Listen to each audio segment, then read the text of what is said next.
आज हमारा जो टॉपिक है वो है heat.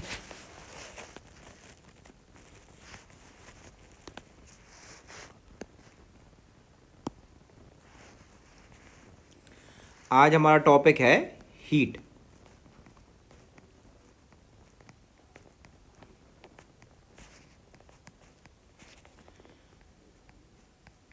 It is energy transfer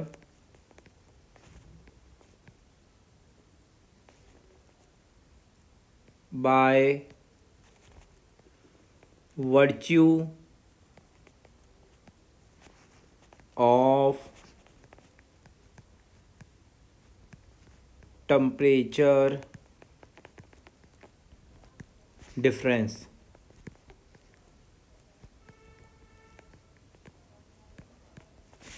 heat क्या होता है? It is the energy transfer by virtue of temperature difference. इसका मीनिंग क्या है?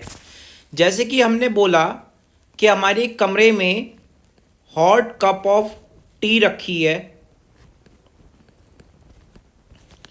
इस टी का टेम्परेचर T1 है। बाहर हमारा एटमॉस्फेयर है जिसका टेम्परेचर T2 है। यदि T1 की वैल्यू T2 से बड़ी होगी तो हीट ट्रांसफ़र होता है हायर टेम्परेचर से लोअर टेम्परेचर। तो हीट का ट्रांसफ़र T से सराउंडिंग की तरफ हो जाएगा। क्यू का ट्रांसफ़र होगा T से सराउंडिंग की तरफ।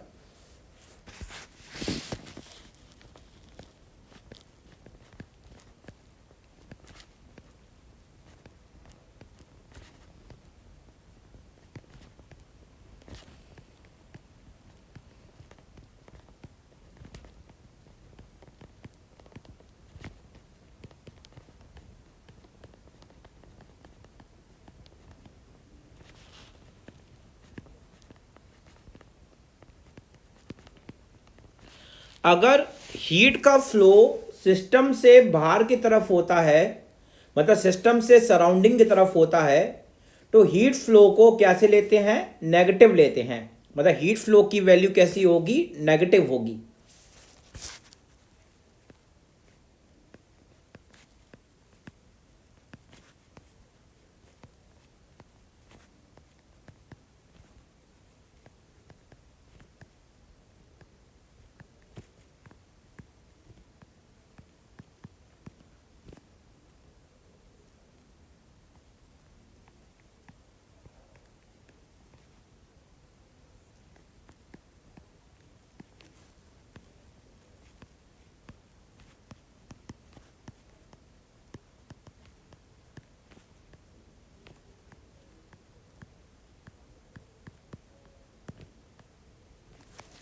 अगर हीट का फ्लो सिस्टम के अंदर हो रहा है, सराउंडिंग से सिस्टम में हो रहा है, तो हीट फ्लो को हम पॉजिटिव लेते हैं।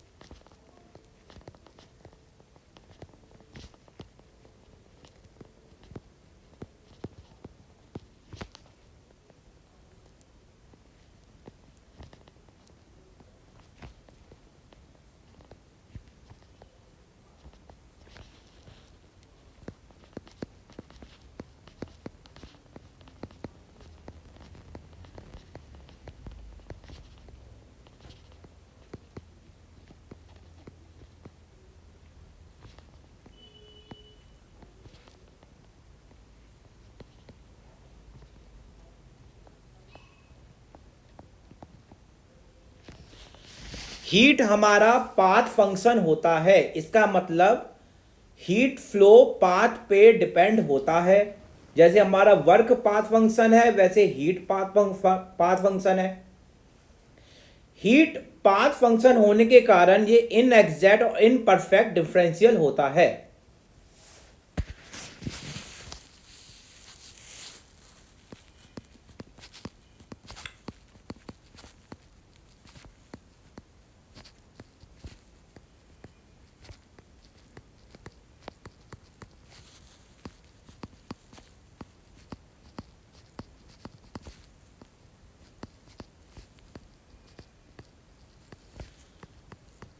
हमारी जो हीट है वो दो टाइप की होती है, sensible heat and latent heat.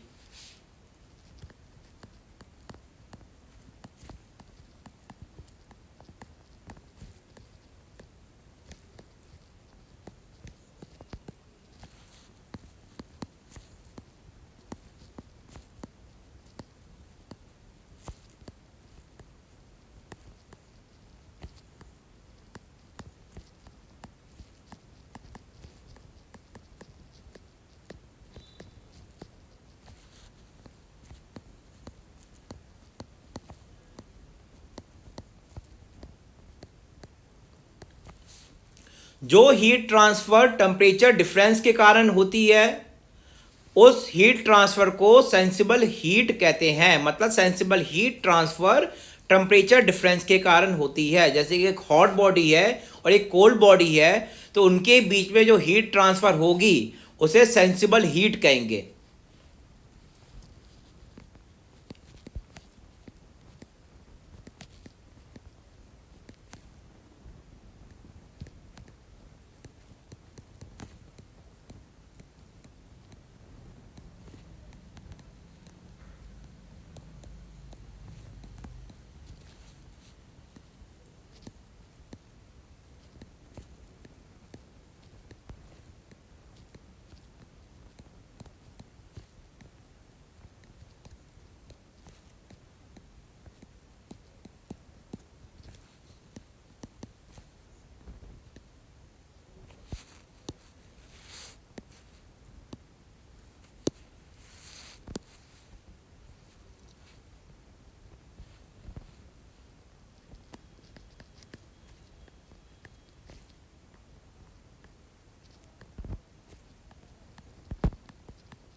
Latent heat क्या होती है?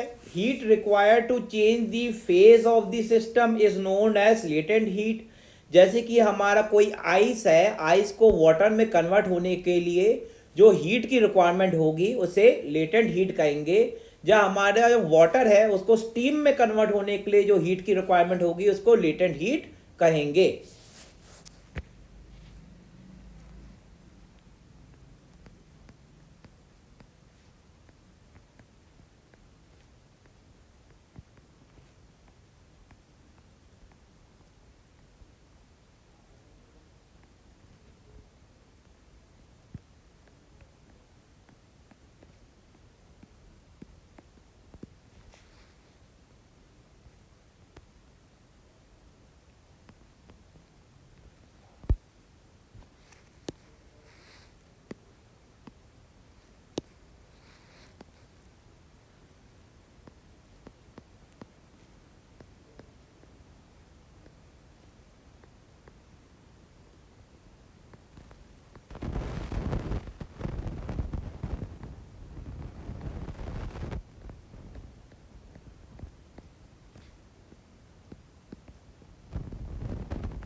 देखो बेटा, आइस को -10 डिग्री, आइस को 10 डिग्री के नहीं, -10 डिग्री आइस को 0 डिग्री सेल्सियस के आइस में कन्वर्ट होने के लिए सेंसिबल हीट चाहिए होगी।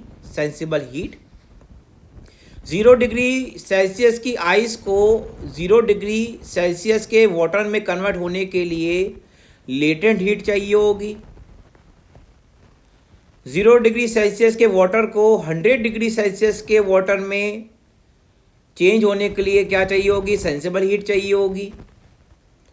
100 डिग्री सेल्सियस वाटर को 100 डिग्री सेल्सियस स्टीम में कन्वर्ट होने के लिए हमारी लेटेंट हीट चाहिए होगी। 100 डिग्री सेल्सियस स्टीम को 150 डिग्री सेल्सियस स्टीम में कन्वर्ट होने के लिए सेंसिबल हीट चाहिए होगी।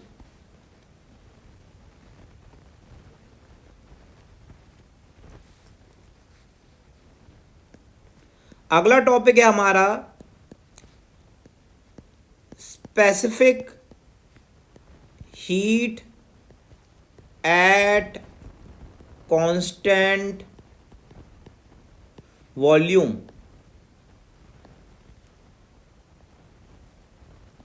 Specific heat at constant volume देखिए बेटा, हमारा यहाँ पे जो इंटरनल एनर्जी होती है डी यू, वो बराबर होती है M C V D T के, जहाँ पे सी वी क्या होता है, हमारा specific heat at constant volume होता है, specific heat at constant volume. तो सी वी की वैल्यू अगर मैं small C V into M को मैं लिख दूँ कैपिटल सी वी के बराबर, तो डी यू बराबर हो जाएगा capital C V into D T, और सी वी हमारा बराबर होगा D U by D T के एट कांस्टेंट वॉल्यूम। इसका अर्थ ये है specific heat at constant volume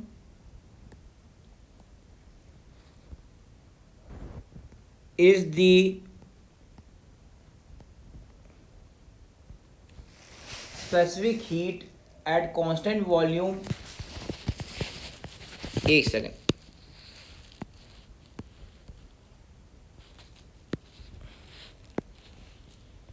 specific heat at constant volume increases internal energy of the system। Specific heat at constant volume increases internal energy of the system, जो हमको इस equation से पता चल रहा है। अगला है हमारा specific heat at constant pressure.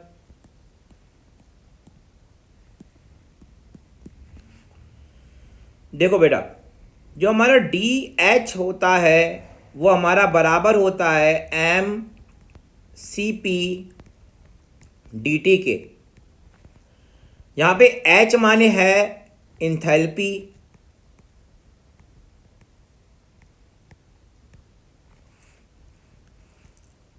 हमने लिखा डी एच बराबर सी पी डी टी, और D H by D T at constant pressure बराबर होगा किसके, सी पी के। इससे हमको पता चल रहा है specific heat at constant pressure increases enthalpy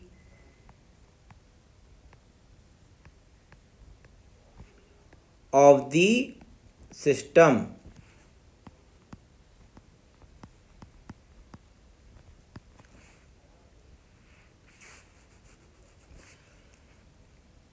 यहाँ पे हमको पता है कि पी वी की पावर के इक्वल टू कांस्टेंट होता है।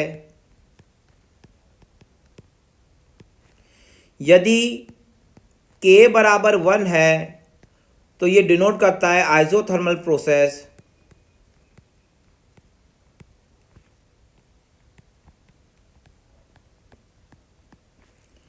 आइसोथर्मल प्रोसेस में हमारा D P by D V बराबर होता है माइनस का पी बाई वी, ये हमने पहले भी ड्राइव किया था। और के बराबर गामा होगा तो ये एडियाबैटिक प्रोसेस को डिनोट करेगा, एडियाबैटिक प्रोसेस। dP/dV हमारा बराबर हो जाएगा माइनस के गामा P/V से बराबर हो जाएगा। तो इससे हमको पता चल रहा है slope in PV diagram for adiabatic process is greater than slope in PV diagram for isothermal process।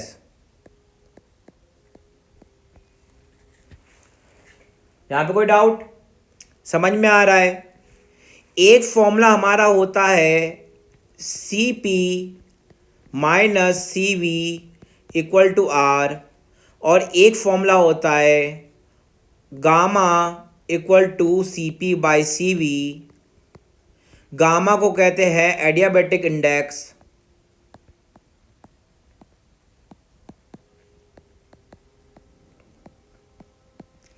Adiabatic index कहते हैं। अगर हम इन दोनों इक्वेशन को सॉल्व करें तो Cp की वैल्यू आती है गामा R अपॉन गामा -1 और Cv की वैल्यू आती है R अपॉन गामा -1। ठीक है। अगर यहाँ पे हम वॉल्यूम बनाए और यहाँ पे प्रेशर बनाए तो हमारा कर्व इस तरीके से बनेगा। अगर हम ध्यान से देखें यहाँ पे दो कर्व हमारे जो बने हैं इनमें से स्लोप किसका ज़्यादा है? स्लोप हमारा 2 का ज़्यादा है 1 के कंपैरिजन में। इसका मतलब जो 2 होगा वो हमारा एडियाबैटिक प्रोसेस होगा।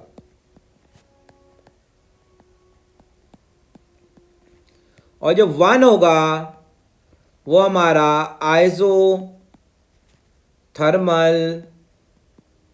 प्रोसेस होगा।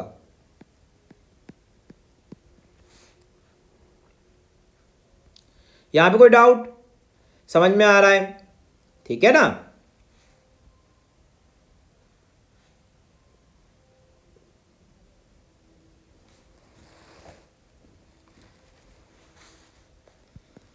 For ideal gas Cp, Cv and gamma are constant. Cp, Cv and gamma are constant for ideal gas. For real gas Cp and Cv increases with increase in temperature. Cp and Cv increases with increase in temperature। मगर हमको पता है कि Cp का increase ज़्यादा होता है compare to Cv। Cp हमेशा Cv से बड़ा होगा। ये कहने का मतलब ऑलवेज हमारा Cp Cv से बड़ा होगा। और Cp और Cv की वैल्यू टेम्परेचर राइज के साथ क्या हो जाती है? इंक्रीज हो जाती है। मगर आइडियल गैस के लिए Cp, Cv और गामा की वैल्यू कांस्टेंट रहती है। ठीक है। मगर यहाँ पे एक चेंज है, जो गामा होता है, जो एडियाबैटिक इंडेक्स होता है, उसकी वैल्यू टेम्परेचर राइज के साथ डिक्रीज कर जाती है। टेम्परेचर राइज के साथ डिक्रीज कर जाती है। अगर हम आइडियल गैस की बनाए यहाँ पे टेम्परेचर, यहाँ पे हमने लिखा Cp, CV और गामा। तो आइडल गैस के लिए ये ग्राफ आता है कैसे, ये CP का ग्राफ है, ये CP, ये CV और ये हमारा होगा गामा। यहाँ पे कोई डाउट? ये हमारे कांस्टेंट लाइन होंगी, स्ट्रेट हॉरिजॉन्टल लाइंस होंगी।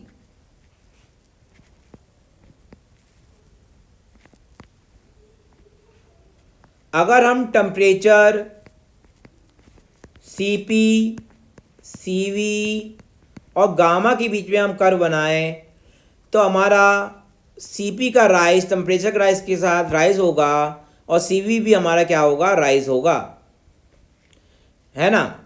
ये हमारा कर्व है किसके लिए, CP के लिए, ये किसके लिए, CV के लिए है। बीच में जो डिफरेंस होगा वो R के बराबर होगा, ठीक है। और हमारा गामा कैसे होगा, ऐसे करके ये गामा का कर्व होगा।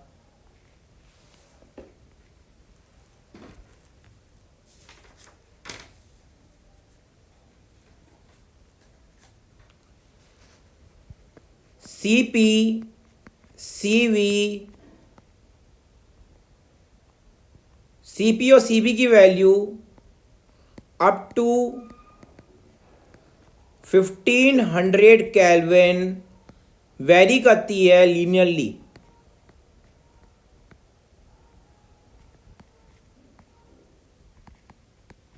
Varies with temperature.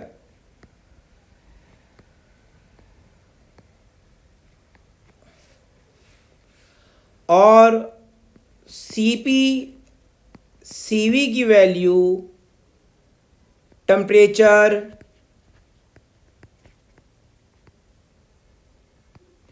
Greater than 1500 kelvin vary करती है क्वाड्रिलेटरली।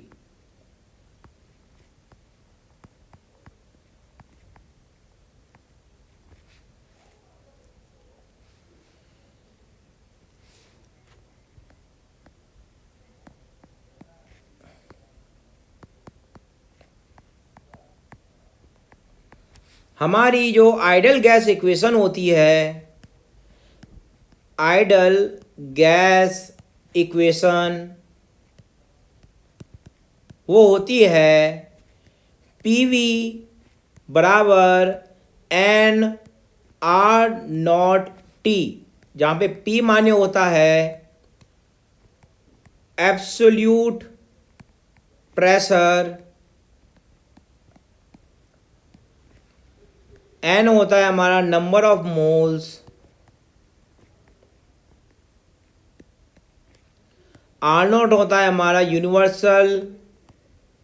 यूनिवर्सल गैस कांस्टेंट, और T होता है हमारा टेम्परेचर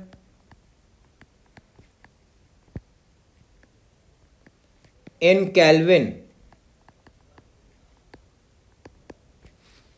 और जो हमारा V है, V यहाँ पे है वॉल्यूम, ठीक है। हम PV इक्वल टू nR0T को लिख सकते हैं PV बराबर mRT, जहाँ पे M क्या है, मास है, R क्या है, यूनिवर्सल, नहीं ये यूनिवर्सल नहीं है, ये कैरेक्टरिस्टिक गैस कांस्टेंट है, कैरेक्टरिस्टिक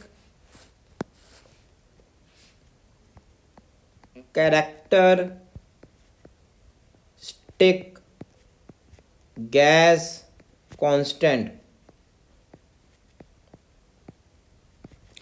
P हमारा प्रेशर, मतलब प्रेशर कौन सा, एब्सोल्यूट प्रेशर। V क्या हमारा वॉल्यूम है, T हमारा टेम्परेचर है।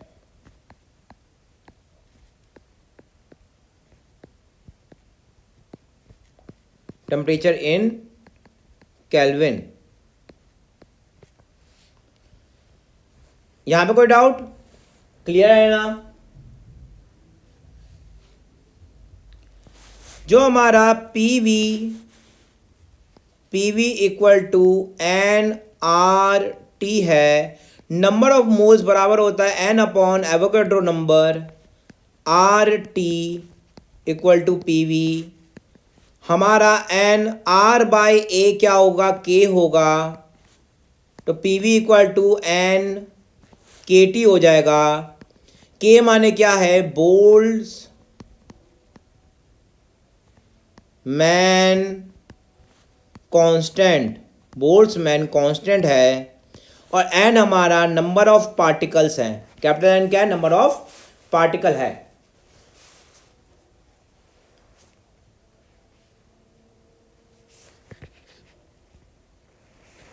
यहां पे कोई डाउट? क्या यहां तक बेटा आप सबको क्लियर है? हमारी जो गामा की वैल्यू होती है वो बराबर होती है 1/1+2/n के। एन माने क्या है? Degree of freedom, degree of freedom है एन। और यहाँ पे हमारी जो गैस जैसे कि मोनो एटॉमिक है, मोनो एटॉमिक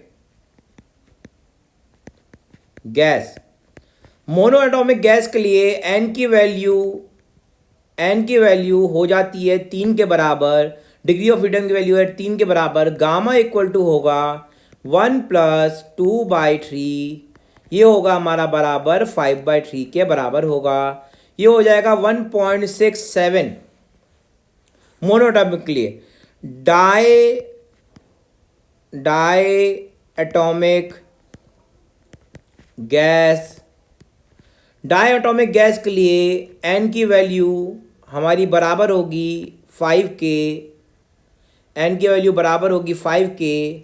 और गामा इक्वल टू 1+2/5 जो बराबर होगा किसके? 7/5 के बराबर होगा, जिसकी वैल्यू 1.4 होती है। अगला है poly atomic gas. Poly atomic माने होता है जिसमें 2 से ज़्यादा एटम हो। डाई एटॉमिक माने होता है जिसमें 2 एटम हो। मोनो एटॉमिक होता है जिसमें 1 एटम हो। पॉली एटॉमिक गैस एन बराबर हो जाएगा 6 के बराबर। गामा इक्वल टू हो जाएगा 1+2/6, जिसकी वैल्यू होगी 1+1/3 इक्वल टू हो जाएगा 4/3 के। और ये बराबर होगा 1.33 के बराबर होगा। यहां पे कोई डाउट?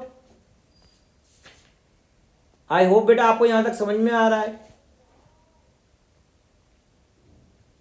ठीक है, तो बेटा यहां पे हम एक पॉइंट और रह गया हमारा, वो और देख लेते हैं बेटा, फिर आज का लेक्चर हमारा कंप्लीट हो जाएगा। सबसे पहले आइसोथर्मल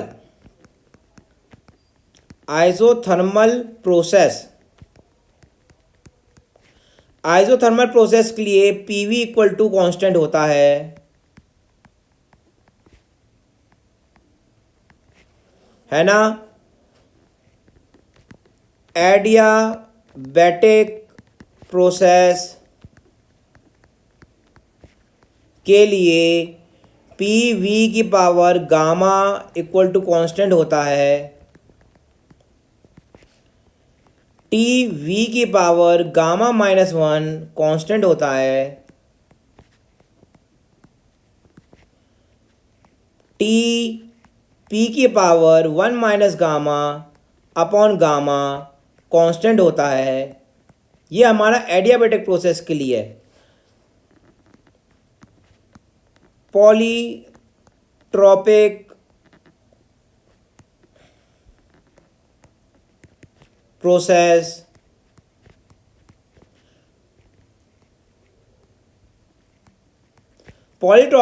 के लिए गामा की जगह गामा को रिप्लेस कर देंगे। गामा रिप्लेसेस बाय एन इन एडियाबैटिक इक्वेशन।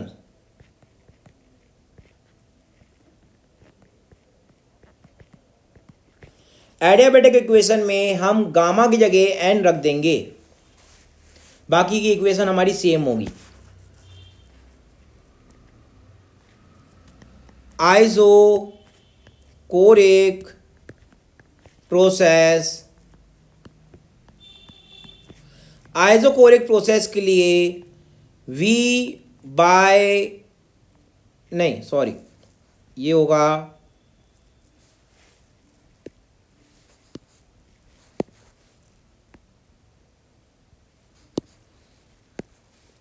ये हो जाएगा हमारा P by T equal to constant,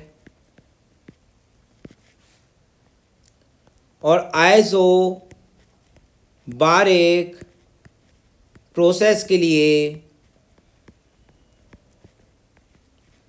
V by T equal to constant होगा।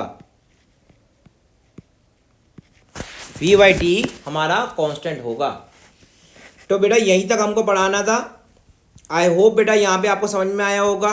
हम मैकेनिकल इंजीनियरिंग की जितने भी पॉइंट्स बनते हैं, जितने भी पॉइंट उस चैप्टर के बनते हैं, सारे पॉइंट को एक जगह लिख रहे हैं, है ना।